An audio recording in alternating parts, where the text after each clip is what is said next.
Hi guys, welcome to How to Solutions YouTube channel. In today's video, I am going to show you how you can get live access on TikTok as a guest. Before getting into this video, must subscribe to our YouTube channel and click on the bell icon. So the first step you need to do is to open TikTok application.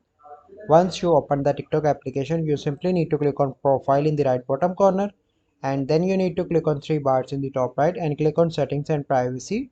Here you need to scroll down and click on report a problem.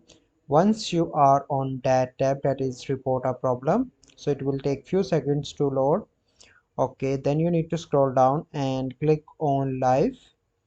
Once you are here, you simply need to click on viewing live and click on other watching live issues, and here you need to click on no and click on need more help, and here you need to report a problem to the TikTok team and click on submit. Once you done that, then the TikTok team will contact you within 24 to 48 hours and help you resolve your issue.